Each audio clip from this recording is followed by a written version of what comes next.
Hey, my name is Jamie Power, and this video is to show you how to use the tool Miro. It's a virtual whiteboard. If you already use it, that's great, but check out the comments below, which will just give a list of the different things I'm hoping to cover over the space of a few videos. So if you want to skip ahead to ones that aren't basic. But I found that everything was not obvious to me when I started using it, but it's such a great tool for being creative and collaborating once you get the hang of it. And even just storing stuff like brain dumping, it's great. So I'll just make myself smaller again. Right. So I'm on my Miro dashboard here. And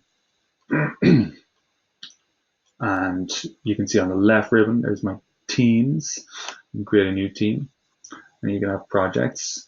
The projects is kind of really more a way of categorizing things because everything will still show up here in this space where it's all boards. And on the free plan, you can just create 3 boards. So I have 2 here. I can create 1 more. So here's a load of templates, or I just hit this button to create a new one now. It'll share with everyone in that team once I create. It'll always notify you of that. Do I want to use a template? Can do, but I want to start from scratch in this instance. Right, so the first thing you really want to know is, I suppose, your navigation. So if you're using a trackpad or a mouse, you can change that by going to the button up here for settings and go to navigation mode. And I'm using a mouse, so I'm just going to leave it there. Right, so when I use the scroller ball, I'm going in and out. Okay, and the next thing you want to know is about frames. So before you're even populating the board with objects, it's great to capture them in these individual spaces called frames.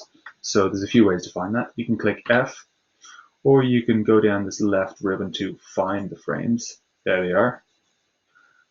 And once you've chosen which one you want, let's say just custom is fine, you can then name it. YouTube video frame 1.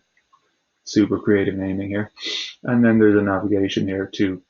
You can lock it, you can hide it, although that's, I think, a premium feature. You can make things show up in like neat and tidy grid form or free form. And you can color it. I'm going to color it green because I'm Irish, so I make things that are green. Cool.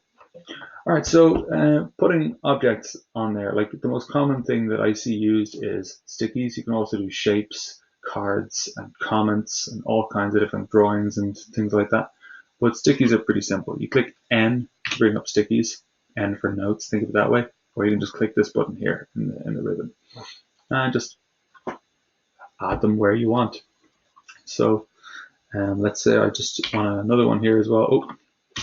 Oh, see, I'm actually editing the sticky at the moment, so I can say hello. Okay, click away from the sticky to start doing other stuff or to drag it. And here's another one. Okay, so as I mentioned before, once you're actually in the frame editing pane, you can actually organize these and make them neater. See that? Or if you're messy and you don't care, then just leave it freeform. So yeah, another thing you can actually do is, let's say you change your mind, you don't want that to be a sticky. Click on the sticky, you can change what type of object it is. So you can change it to a card, you can change it to a shape, or you can change it to just a text piece. So there's just text. And let's say there is no color, but the text is colored red. Text, right? So yeah, there's lots of cool ways you can work with these as well. So I can actually maybe group these objects together so that when somebody clicks on something, it won't like move it around. So let's say I click hello, and then I hold down Control, or if you're a flippant Apple user, that would be Command, right? And I can select multiple objects, right? I can even do it to frame. I find it easier. And then you see this here, group them. So there you go.